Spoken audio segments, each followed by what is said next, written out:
안녕하세요. 예, 오늘도 변함없이 주님의 말씀 가운데서 저희가 이해하기 어려운 부분들을 함께 생각해보고 또 그 해답을 찾아가는 무엇이든 물어보세요 시간에 함께 해주신 여러분 진심으로 환영합니다.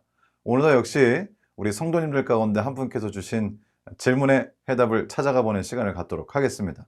우선 기도하고 오늘 질문을 좀 한번 다뤄보도록 하겠습니다. 자, 기도하겠습니다.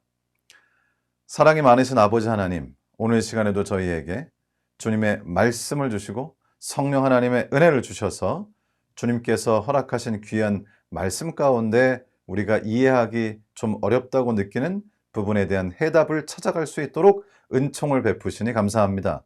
이 시간 진리의 영 되시고 우리를 인도해 주시며 밝은 빛으로 우리의 이해를 가져가 주시는, 우리의 생각을 인도하셔서 진리로 이끌어 주시는 우리 성령 하나님을 이 자리에 모시오니 성령께서 저희와 함께 해주시고 말씀을 잘 이해하고 그 말씀을 통해 우리가 살아가는 데 또 귀한 지침을 얻을 수 있도록 하나님께서 함께하여 주시옵소서. 마실 때까지 오직 주님께 우리의 마음을 드리오니 받으시고 주님께서만 우리의 생각과 이 시간을 인도해 주시기를 우리를 사랑하시는 예수님의 이름으로 기도드리옵나이다. 아멘. 예, 오늘의 질문은 마태복음 3장에 있는 말씀으로부터 나왔습니다. 마태복음 3장에 있는 말씀을 좀 읽어보도록 하겠습니다. 마태복음 3장 4절입니다. 이 요한은 낙타털 옷을 입고 허리에 가죽띠를 띠고 음식은 메뚜기와 석청이었더라. 여기 나오는 이 요한은 침요한입니다. 이 침요한은 성경 말씀에 따르면 낙타털로 옷을 해 입고 허리에는 가죽띠를 띠고 그리고 음식으로는 메뚜기와 석청을 먹었다, 이렇게 되어 있습니다. 여기 마태복음 3장 4절뿐 아니고요, 마가복음 1장 6절에도 동일한 말씀이 있습니다. 한번 읽어보겠습니다. 마가복음 1장 6절에도 동일한 말씀이 기록되어 있습니다. 요한은 낙타털 옷을 입고 허리에 가죽띠를 띠고 메뚜기와 석청을 먹더라. 오늘 질문 주신 분의 질문은 이 침요한이 먹었던 메뚜기가 정말 메뚜기인가요? 그런 질문입니다. 사실은 많은 분들이 궁금하실 수 있습니다. 정말 침요한은 메뚜기만 먹고 살았는가? 메뚜기와 석청만 먹고 살았는가? 우선 그 메뚜기를 자세히 다루기 전에 이 석청이라고 하는 것을 좀 생각해 보겠습니다. 이 석청이라고 하는 것이 영어로는 wild honey라고 되어 있습니다. 실제로 그 원래 이 원어에도 말 그대로 야생 꿀입니다. 한국말은 석청, 그래서 바위에서 돌에서 나오는 그런 꿀만을 지칭한다고 이해 혹은 오해를 좀 할 수 있는데요. 실제로 성경에 기록된 말씀에는 야생에서 나는 꿀이죠. 광야에 계셨으니까 광야에서 나는 꿀들을 드셨다는 것으로 우리가 이해할 수 있습니다. 자, 그렇다면 꿀을 드셨다는 건 이해가 되는데 꿀은 주식은 아니겠죠. 여기서 이제 주식이 되는 것은 메뚜기인데요. 정말로 침례 요한님께서 메뚜기만 드시고 사셨을까? 메뚜기와 꿀만 드시고 사셨을까? 그것이 정말 맞는 것일까? 아마 여러분들이 한 번쯤 궁금하게 생각해 보신 일이 있을 것입니다. 자, 그렇다면 성경에 이 꿀이, 이 메뚜기가 정말 메뚜기인가 혹은 다른 것을 지칭하는가, 이런 클루가 실마리가 있는가? 안타깝게도 성경 자체로서는 이 메뚜기가 정말 메뚜기인지 아니면 그 외에 다른 어떤 것인지를 알기가 쉽지가 않습니다. 물론 여러 가지로 추정은 할 수가 있겠죠. 그런데 일단 이 메뚜기라고 번역된 이 말은 그 번역상 두 가지로 번역이 될 수 있다고 합니다. 이 메뚜기라고 하는 이 단어는 물론 정확하게 일치하진 않지만은 여러 가지 정황을 고려해 볼 때에 이 메뚜기는 두 가지 중에 하나일 수가 있는데, 첫 번째는 정말 실제적인 메뚜기인 거죠. 뛰어다니는 그 메뚜기 있죠. 그 메뚜기일 수도 있고요. 또는 사실 이 부분이, 메뚜기라고 번역된 이 부분이 나무 열매로 이해할 수도 이 메뚜기라고 번역된 이 단어를 나무 열매로 이해할 수도 있다라고 하는 또 학자들의 결론이 있습니다. 자, 그렇다면 여기 나오는 이 메뚜기가 실제적인 메뚜기일까? 아니면은 다른 여기 이 학자들이 얘기하는 것처럼 언어적으로 볼 때에 언어학적으로 볼 때에 다른 나무의 열매일 가능성도 있다고 하는 것을 말씀해 주셨습니다. 자, 그렇다면 실제 메뚜기일까요? 아니면은 나무 열매일까요? 여기 나오는 이 나무 열매는 카로브 트리라고 해서 성경에서 쥐엄나무라, 쥐엄나무 열매라 이렇게 번역된 그 나무라고 합니다. 자, 일단 우리가 한번 그렇다면 정말 이것이 실제적인 메뚜기인가 아니면 여기 말하는 쥐엄나무 열매인가 이것을 한번 생각해 보도록 하겠습니다. 실제로 Hastings Encyclopedia of Religion and Ethics, 그러니까 종교와 윤리에 관한 대백과사전인데요. 헤이스팅스라고 하는 이름이 있는 백과사전에 보면 이렇게 설명을 하고 있습니다. 실제로 메뚜기를 영양학적인 측면에서 볼 때 그 메뚜기를 잡아서 먹고 꿀을 먹는 것으로 실제적으로 사람에게 필요한 영양분을 다 공급할 수 있는가? 실제적으로 그 침류안이 살던 광야에 있는 메뚜기들의 수라든지 또 그것을 잡아서 실제로 이제 먹는다고 합시다.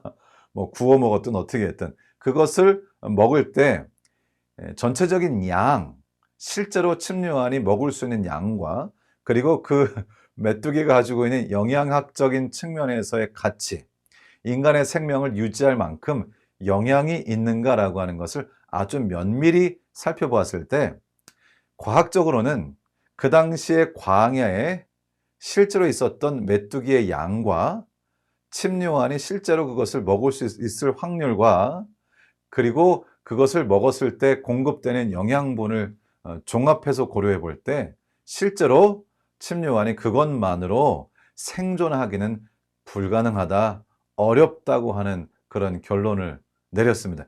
이 백과사전에서는 그렇습니다. 그래서 실제로 그 당시에 그렇게 하는 것은 좀 어렵다고 보고요. 그래서 이 실제 메뚜기라기보다는 쥐엄나무 열매, 카로브 트리라고 하는 그 나무의 열매, 특별히 그 나무의 열매는 메뚜기하고 모양이 매우 비슷하게 생겨서 그래서 이 메뚜기를 닮은 나무 열매, 메뚜기 같은 열매로 그렇게 불렸다고 합니다. 그래서 영양학적인 측면에서 볼 때는 그곳의 이 메뚜기라고 하는 실제 메뚜기와 그리고 카로브 트리라고 하는 이 나무의 열매, 메뚜기처럼 생긴 나무 열매 두 가지의 서식, 양, 영양분 이 모든 것들을 비교해 볼 때 나무 열매일 가능성이 높다라고 그렇게 결론을 내리고 있습니다. 실제로 그렇다면 그 당시에 사람들은 이 나무 열매를 먹었는가? 예, 실제로 이 나무 열매는 아주 가난한 사람들이 연명할 수 있도록 영양분을 공급했는데요. 실제로 그 당시에 가장 가난한 사람들은 정말로 이렇게 이 쥐엄나무 혹은 카로브 트리 나무의 열매를 먹고 그리고 야생 꿀을 먹음으로 그들의 생계를 유지했다고 합니다. 다시 말하면 침례 요한은 그렇게 가장 가난한 계층에 있는 사람들과 동일하게 먹었다는 것이죠.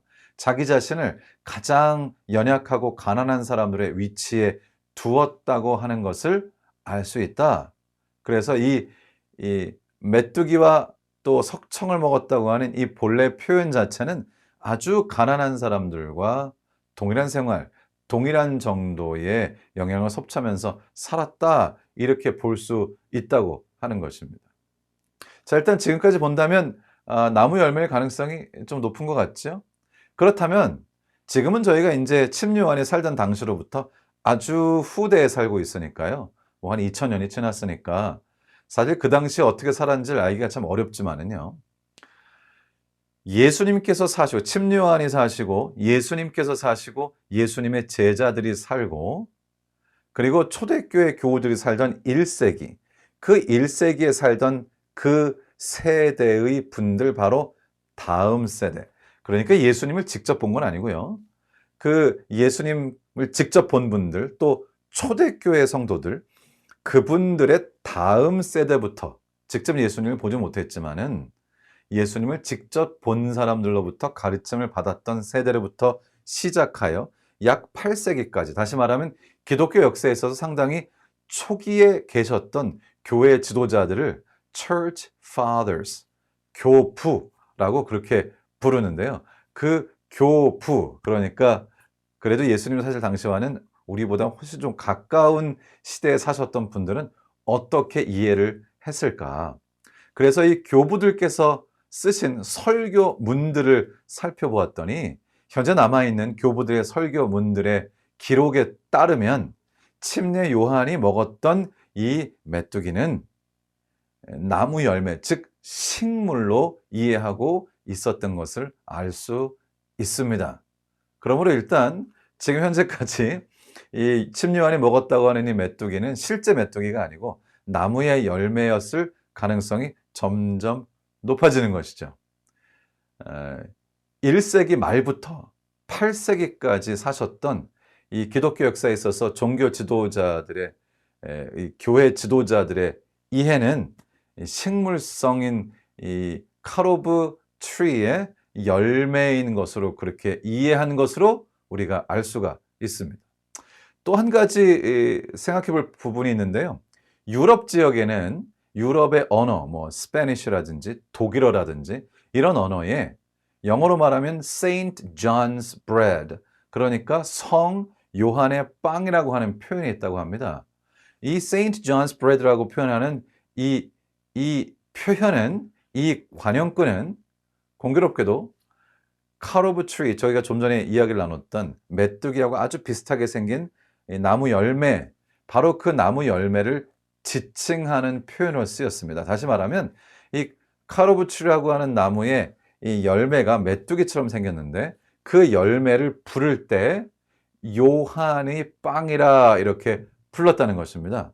그러니까 전통적으로 오랜 시간에 걸쳐서 스페니쉬라든지 뭐 독일어라든지 이런 언어에 있어서 이 쥐염나무 열매라고 부르기도 하죠. 한국말로는 이 카로브 트리 열매, 메뚜기처럼 생긴 열매를 침례 요한의 빵이라 이렇게 불렀다고 하는 것입니다.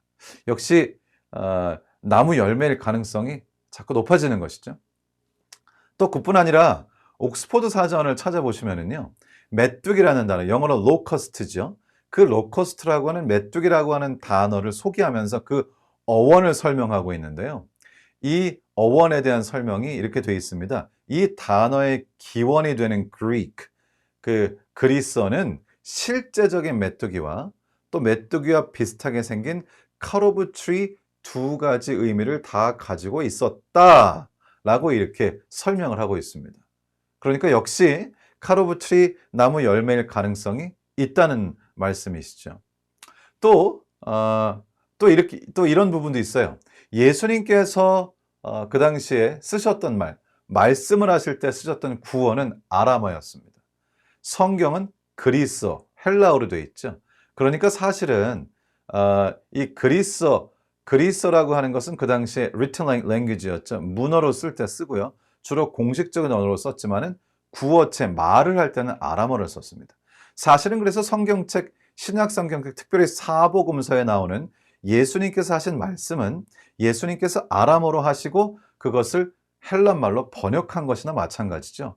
그래서 마태복음에 있는 어떤 내용과 누가복음에 있는 어떤 내용이 약간의 차이가 있습니다. 예수님이 하신 말씀은 동일한 말씀이지만 그것을 헬라어로 적었기 때문에 약간의 번역상의 차이가 있을 수 있다는 얘기죠. 그런 차원으로 볼 때 예수님께서는 어쩌면 분명히 혹은 성경에는 분명히 cut of tree, 이 식물성이라고 하는 어떤 connotation이, 그런 암시가 있었겠지만은 번역하는 과정에서 그것을 좀 잃어버린 게 아닌가, 이런 생각을 하시는 학자들도 그 당시에 여러 신학학자들, 언어학자들, 그렇게 생각하는 학자들도 있다고 하는 것입니다. 자, 그래서 오늘 저희가 지금 좀 잠깐 살펴보니까 일단 침례 요한이 먹었던 그 메뚜기라고 하는 것은 실제 뛰어다니는 메뚜기를 잡아 먹은 것으로 보기보다는 식물, 나무의 열매를 먹었던 것으로 보는 것이 알맞겠다는 생각이 자꾸 드네요.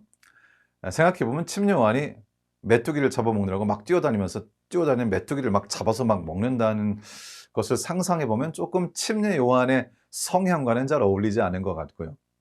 또 그 당시에 있더니 메뚜기를 닮은 카르브 트리라고 하는 그 나무의 열매가 메뚜기를 닮았고, 거기에는 단백질도 있고 탄수화물도 있고 저희가 인간이 살아가는 데 있어서 매우 중요한 그러한 그 영양분들이 들어 있어서 정말로 빵을 먹는 것과 비슷한 효과가 났기 때문에 영양분을 공급한다는 측면에서도 그것이 맞지 않은가 하는 생각이 들기도 하고요. 또 우리 재림교회들의 입장에서는 우리 재림교회의 또 선조이시며 개척자이시며 그리고 영감적인 정말 귀한 글들을 남기신 우리 엘렌 G. 화이트 여사의 증언을 참조하는 것이 도움이 또 되죠. 여기 교회 증언 3권 62페이지의 말씀을 제가 좀 읽어보도록 하겠습니다. 메뚜기와 석청, 순수한 채식으로 이루어진 그의 식생활은 도처의 편만에 있는 식욕의 방종과 탐욕에 대해 견책이 되었다. 교회 증언, 그러니까 우리 교회들에게 보내주신 권면들을 모아놓은 이 교회 증언 3권 62페이지에 있는 말씀입니다. 제가 한번 다시 읽어보겠습니다. 메뚜기와 석청, 순수한 채식으로 이루어진 그의 식생활은, 그러니까 엘렌 G. 화이트 여사께서도 역시 메뚜기와 석청을 순수한 채식으로 이해하고 계셨다는 뜻이죠. 그러니까 그 말은 메뚜기가 식물성이라고 하는 것을 말씀해 준다고 하는 것을 알 수가 있는 것이죠. 도처의 편만에 있는 식욕의 방종과 탐욕에 대해 견책이 되었다 말씀하셔서 침례요한이 먹고 살으려고 막 메뚜기를 잡으러 뛰어다니고 이렇게 한 것과는 아무래도 이 목적 자체가 잘 부합하지 않는 것이 아닌가 그런 생각이 듭니다. 어떻게 되었든 이 침례요한은 참 우리에게 모본이 되시는 분이죠. 사실은 오늘 이 말씀을 통해서 우리가 여러 가지 자료를 통해서 우리가 깨닫게 되는 바, 침례요한이 먹었던 메뚜기는 나무의 열매, 메뚜기처럼 생긴 나무의 열매였구나 라고 하는 그런 어느 정도의 결론을 내릴 수 있는데요. 이 결론에 있어서 매우 중요한 부분이 있습니다. 아까 제가 말씀드린 것처럼 그 열매를 먹는 사람은 침례요한뿐이 아니었고요. 그 당시 아주 가난한 계층에 있는 사람들은 그 나무 열매를 따서 먹고 또 야생에서 나는 꿀을 먹는 것을 통해서 그들의 생명을 연장했는데 침례요한은 자신이 하나님께로부터 선택을 받은 선지자였고 하나님의 영이 함께하는 사람이었고 얼마든지 권력을 남용할 수 있는 입지가 있었음에도 불구하고 침례요한은 자기 자신을 가장 가난한 분들과 일체화, 동일시 하는 것을 통해서 정말 우리들에게 귀한 모본을 보이시면서 정말로 아주 단순한 식사면 인간이 생존하는 데 충분하다고 하는 그런 사실을 우리들에게 가르쳐 주시면서 그의 삶을 가장 낮은 곳에 위치하게 함으로 예수 그리스도를 보았을 때 그는 흥하여야겠고 나는 망하여야 하리라. 오직 예수 그리스도만 높여지고 오직 예수 그리스도만 빛나고 오직 예수 그리스도만 영광을 받으시도록 자신의 삶을 완전히 낮춘 그런 삶의 모습을 통해 저희에게 감동을 주고 있다는 것입니다. 침례요한의 삶은 정말 감동 자체죠. 우리 예수 그리스도께서는 그래서 침례요한이 이 세상에 존재하는 어떤 선지자보다 최고의 선지자라고 그렇게 말씀을 하셨습니다. 오늘 우리는 이 침례요한이 메뚜기라고 번역된 이 나무의 열매를 먹는 것을 통해서 정말 가난한 삶, 정말 가장 연약하고 어려운 사람들과 함께하는 삶, 그가 광야에 있어서 굉장히 혼자 외로운 사람인 것처럼 우리가 이해하지만은 사실 침례요한은 독불장군처럼 외롭게 광야에서 혼자 소리치는 사람이 아니라 자신의 삶을 가장 가난한 사람들과 동일시하면서 그들을 동정하면서 그들을 예수께로 이끌면서 그들을 먼저 하나님께로 이끌어 예수 그리스도를 발견하게 하고 그들에게 침례를 베풀어 그들이 구원받을 수 있도록 하는 그런 이 놀라운 역사를 한 이 침례요한의 삶은 어쩌면 우리가 지금까지 가지고 있던 이미지, 광야에서 혼자 뛰어다니면서 메뚜기를 막 잡아가지고 그걸 구워 먹으면서 그렇게 살았던 그런 모습과는 상당히 좀 다른, 가난한 자들과 자신을 일치시키고 그들을 그리스도께로 이끌고 사람들에게 침례를 베풀고, 이 침례요한은 참 사실 우리가 생각하는 것처럼 어쩌면 거친 사람이 아니라 물론 강하게 하나님의 메시지를 전했으나 그의 마음은 부드럽고 그의 성품은 성령으로 그리스도의 성품을 닮았던 그런 사람이었다는 생각을 저희가 할 수 있도록 오늘 이 질문이 저희들을 인도한 것 같습니다. 침례요한은 결국 목베임을 당해서 죽었죠. 예수 그리스도를 통해서 기꺼이 자신의 목숨을 내놓은 사람이었습니다. 겉으로는 강하고 사람들에게 정말 아주 straightforward한, 정말 아주 진리의 기별을 전하고 선포하는 사람이었으나 그의 내면은 부드럽고 그의 마음은 가난한 자들과 함께 있고 그의 삶은 동정과 사랑으로 차 있고, 그리고 가난한 사람들, 연약한 사람들을 가장 먼저 그리스도께로 인도하는 그런 아름다움을 보였고, 그러나 기꺼이 자신의 목숨을 주님을 위해 내놓을 수 있을 만큼 용감한, 정말 멋진 사람이죠. 멋진 사람이죠. 우리가 침례요한을 한번 생각하면서 우리 자신의 삶도 좀 돌아봐야 되지 않을까. 어쩌면 우리의 지금의 삶, 아니 지금의 이 세속의 삶은 침례요한의 삶과는 반대가 되는 삶이죠. 단순한 침례요한의 단순한 그런 식사와 단순한 삶, 복잡하고 거창하고 화려하고 잘 차려진 삶. 그 마음은 부드럽고 동정과 사랑으로 가득 차 있었던 침례요한. 마음은 편안하고 그리고 가난한 사람들 동정하고 그들과 자신을 일치시키는 삶. 그 내면은 정말 사랑으로 가득 찬 삶. 외면은 외면적으로 사람들에게 복음을 선포하고 필요할 때는 강하게 기별을 전하는 사람들. 강한 자들 앞에서 강했던 사람. 글쎄요, 지금의 세속의 삶은 강한 자 앞에서 약하고 사실은 마음이 불안하고 동정과 사랑이 결여되어 있으나 겉으로는 미사력으로 자기 자신을 꾸미는 삶. 침례요한은 용감한 사람이었죠. 결국 그는 자신의 목숨을 바쳐서 예수 그리스도를 사람들에게 소개하고 예수 그리스도를 사람들이 발견하게 되는데 기쁨을 얻고 결국은 목배임을 당했죠. 사람들은 자기 목숨을 부지하기 위해서 못할 것이 없습니다. 지금 세속에서. 사람들은 결국 목숨을 연장하기 위해서, 그리고 사람들은 또 더 젊어지기 위해서, 사람들은 자신의 건강을 유지하기 위해서 결국은 그 삶 자체가 생존하기 위해서 애쓰고, 그리고 애써서 생존하고, 생존해서 애써 생존하려고 하고, 결국은 살아있기 위해 살아있는 참으로 의미 없는 삶으로 가는 것이 아닌가 하는 생각도 해보게 됩니다. 우리가 정말 어떻게 살아야 할 것인가. 오늘 침례요한의 음식이 되었던 메뚜기라고 하는 것을 생각해 보면서 결국 그 메뚜기는 가장 연약한 사람들과 자기 자신을 하나 되게 하는 매개체였다고 하는 것을 생각해 볼 때 마음속에 은혜와 감동이 있습니다. 우리의 삶은 어떤가요?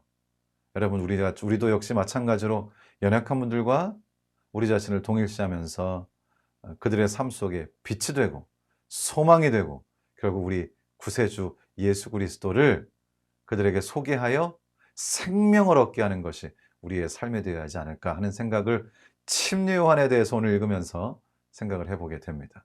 우리의 생애가 참 우리가 연약하여 이 침례요한만큼 못할지라도 침례요한을, 우리 예수 그리스도를 닮은 삶으로 점점 나아가게 되기를 우리 주님 예수님의 이름으로 축원합니다. 제가 오늘 기도하고 무엇이든 물어보세요 시간을 줄이도록 하겠습니다. 기도하겠습니다. 사랑하는 하나님, 오늘 또 무엇이든 물어보세요 이 시간을 통해서 침례요한이 먹었던 메뚜기에 대해 생각해 보았습니다.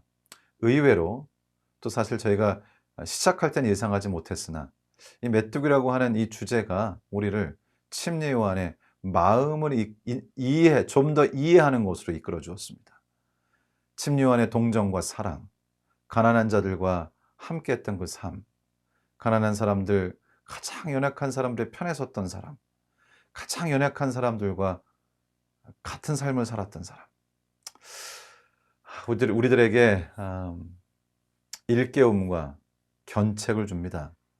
하나님, 저희들 안락한 삶을 살면서 혹시 우리는 무엇을 위해 이렇게 추구하는가 하는 것을 깊이 생각해 보지 못하고 살았다면 오늘 이 침례 요한의 이야기를 통해서, 메뚜기라고 하는 것을 통해서 가장 가난한 자들과 자기 자신을 같은 처지에 두면서 그들이 먹었던 나무의 열매를 함께 먹으면서 결국 사람들을 사랑하는 것이 그의 삶이었다고 생각해 볼 때, 아버지, 우리들도 예수 그리스도와 침례요한의 모본을 조차 진정한 의미에서 사람을 사랑하고 마음은 든든하고 목숨을 내어 주어도 전혀 그들이 흔들리지 않는, 정말 목숨을 내놓을 수 있을 만큼의 용기를 가진, 분명한 구원의 확신을 가진 그러한 삶의 모습이 궁극적으로 저희의 모습이 될 수 있도록 하나님, 저희에게 성령으로 은혜를 허락하여 주시옵소서.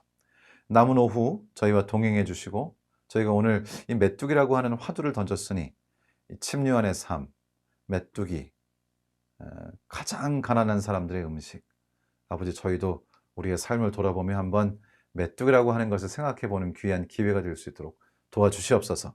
예수님 오실 때까지 저희를 보존하시고 우리 주님을 기쁨으로 맞이하는 그날, 정말 환희 가운데 약속된 상급을 저희 모두가 얻을 수 있도록 저희와 함께 해주시기를 우리를 사랑하시는 예수님의 귀하신 이름으로 기도드리옵나이다. 아멘. 감사합니다. 예, 오늘 이렇게 이제 무엇이든 물어보세요는 마치도록 하겠습니다. 좋은 오후 되시고요. 내일 또 요한복음의 말씀으로 함께 여러분 찾아뵙겠습니다. 이번 돌아오는 안식일은 정말로 대면 예배가 있는 안식일입니다. 9시 반에 안식일학교 시작합니다. 우리가 영어부가 또 2부 예배를 드려야 되기 때문에, 예, 우리 교회에서 여러분들 뵙도록 하고요. 또 내일 우선 뵙도록 하겠습니다. 예, 주님 안에 귀한 하늘의 축복이 있는 오후가 되시기를 바랍니다.